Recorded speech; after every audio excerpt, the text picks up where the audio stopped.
예, 여러분들의 백만장자입니다. 화이팅입니다, 여러분. 자, 10분만이라도 제 영상을 들으시는 10분만이라도 여러분들의 멘탈이 좀 강화될 수 있기를 바라면서 오늘도 영상을 한번 시작을 해 보도록 하겠습니다. 자, 오늘 요 10분짜리 영상이지만 지금 현재 돌아가는 장세에 대한 흐름을 완전히 파악할 수 있는 아마 그런 시간이 되기를 기대를 해 보겠습니다. 자, 일단 요분 거를 잠깐 먼저 보고 갈게요. 이분이 클린턴 행정부 시절에 재무장관을 지낸 분입니다. 네, 로런스 서머스, 하버드대 교수예요. 요분이 지금 이번에 도널드 트럼프 행정부의 이 관세 정책을 아주 강하게 지금 비판을 하고 나섰습니다. 비판을 하고 나섰는데, 서머스 장관이 6일날, 현지 시간은 6일날 자신의 X, 옛 트위터입니다. 계정에 올린 게시물에서 역사상 미국 경제에 가한 가장 큰 자해라고 하면서 정책이 전환될 때까지 우리는 심각한 문제를 겪게 될 것이다, 이렇게 주장을 했는데, 근데 뭐 요분뿐만 아니라 지금 미국이 뭐 온통 난립니다.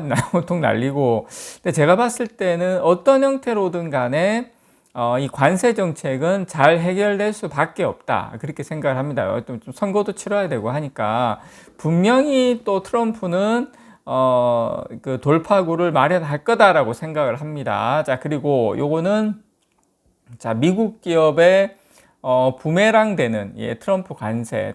뭐 애플 같은 경우에 중국에서 생산되는 아이폰 거의 대부분이 중국에서 생산이 됩니다.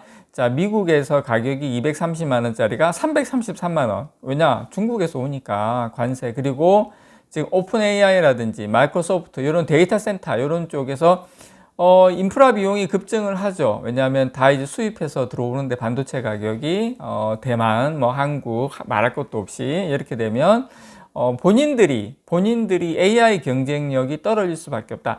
그 스텔란티스는 그냥 얘입니다. 얘. 여기 이제 캐나다하고 멕시코 공장의 어떤 가동 중단으로 왜 좀 미국에 못 들어가니까 가격을 못 맞춰서 그렇게 되면 미국 내 또 부품 공장 직원이 900명만, 그러니까 이 회사가 900명이 해고가 된다는 거고, 그러니까 이런 것들이 일파만파 지금 미국 경제에도 상당히 악영향을 주고 있기 때문에 저는 개인적으로 결국에는 해프닝으로 끝날 가능성도 상당히 높아 보인다, 개인적으로 그렇게 생각을 합니다. 자, 요거 여러분, S&P 500입니다. S&P 500, 이게 이 선이 201선입니다. 201선. 상당히 중요하죠. 201선을, 깼냐, 깨지 않았냐를 두고, 지금 이제, 어떤 조정의 폭을 이제 상당히 이제 우리가 나누게 되는데, S&P 500. 자, 보시면. 자, 그러면, S&P 500이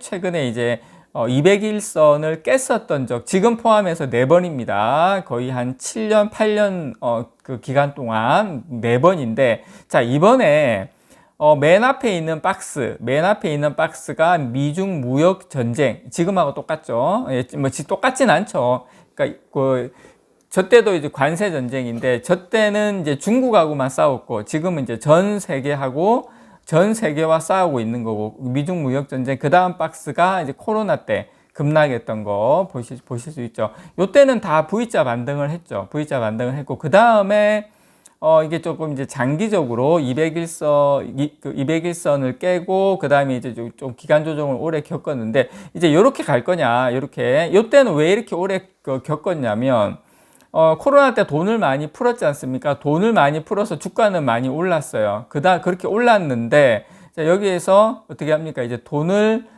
인플레이션은 발생하고, 이제 긴축을 해야 되고, 그러다 보니까 그 기간이 이렇게 많이 길어진 겁니다. 자, 요것처럼 갈 거냐. 우리가 그걸 한번 봐야 되는데, 저는 개인적으로,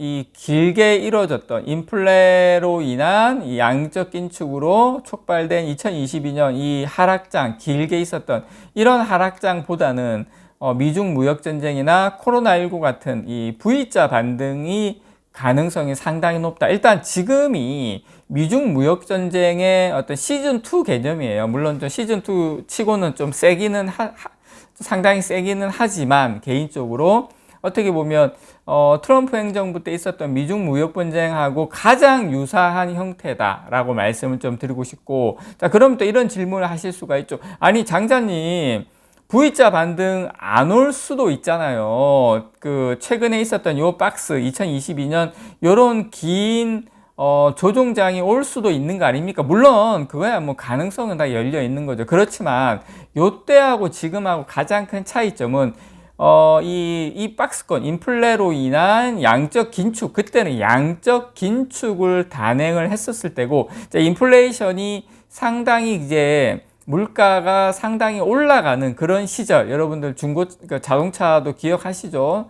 뭐 뭐든지 다 지금 가격이 엄청 올라가던 그런 시절에 금리를 인상했었을 때고, 자, 지금은 금리 인하기입니다. 금리 인하기. 여기에서 금리 인하를 더 가속 페달을 밟는다면 양적 완화로 들어가거든요. 양적 긴축의 시즌이 아니라 양적 완화의 시즌이다. 시즌 자체가 완전히 다르다. 이때는 겨울로 가는 시즌이었다면 지금은 이제 봄에서 여름으로 가는 시즌이다. 시즌이 다르다. 그래서 미중 무역 분쟁 요때하고 시즌이 거의 비슷하지 않나, 그런 모양을 좀 말씀드리고 싶고요. 자, 맨 밑에 있는 거 노란색이 RSI입니다. RSI. 자, 이제 지금 RSI가 지금이 제가 요 앞에 있었던 요 세 번의 박스권하고 지금까지 포함해서 이제 RSI가 거의 비슷한 수치. 지금 여기 숫자로는 안 나왔는데 거의 한 20단 중반 정도 됩니다. 30 이하로 내려가서 상당히 지금 RSI가 많이 낮죠. 그래서 여러분께 말씀드리고 싶은 건 최소한 21선까지는 아무리 못한다 하더라도 저는 V자 반등에서 21선 위로 올라온다고 보는데, 만약에 그렇지 못한다 하더라도 이번 반등이 최소한 이 21선까지는 올 가능성이 높다. 아무리 못한다 하더라도. 그렇게 여러분들께서 보시고, 어쨌든 지금은 RSI가 밑에 노란색이 빨간색 점점 찍었는데 30 이하로 과매도 구간에 지금 와 있는 상태다. 이게 상당히 저는 의미가 있다라고 생각을 합니다. 자, 그리고 디지털 타임스에서 나온 소식. 자, 트럼프 베트남은 관세 영원이 언급이 다 왔어요. 그래서 삼성전자 입장에서는 LG도 마찬가지겠지만 엄청난 지금 반사 이익에 대한 기대감이 상당히 커지고 있습니다. 이 도널드 트럼프 미국 대통령이 이 베트남의 이 대미 관세율 인하 가능성을 시사를 했어요. 본인이 직접. 그래서 삼성하고 또 삼성이 지금 엄청나게 지금 베트남에 공장을 많이 짓고 있는데 요 관세 유턴을 피할 수 있을 것이다라는 기대감이 나오고 있습니다. 자, 요거를 좀 보면 요게 왜 그렇게 됐냐면 좀 설명을 드릴게요. 요게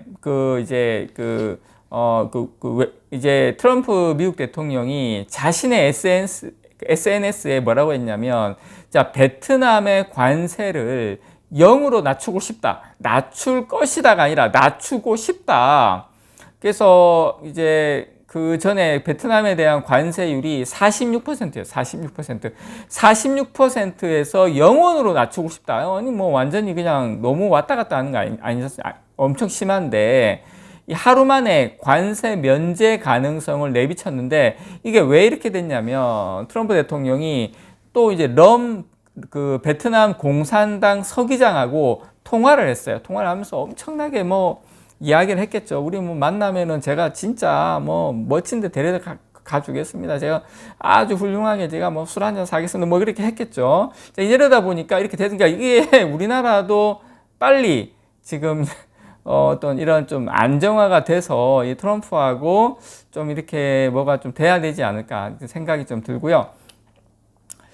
작년에 세계 스마트폰 시장 점유율 1위를 차지한 삼성전자 제조 공장이 어디에 있냐면 이제 베트남에 있습니다. 베트남. 그래서 저는 이 베트남의 삼성전자 지금 뭐 디스플레이부터 해가지고 뭐 삼성 전기, 뭐 스마트폰 부품, 뭐 여러 가지 이런 것들이 다 몰려 있는데, 자, 지금 삼성전자 베트남에서 이 관세가 제로로 간다면, 자, 삼성전자에게는 엄청난 호재가 아닐 수 없다라는 거 여러분들에게 말씀을 드립니다. 이상 여러분들의 백만장자였습니다. 사랑합니다, 여러분.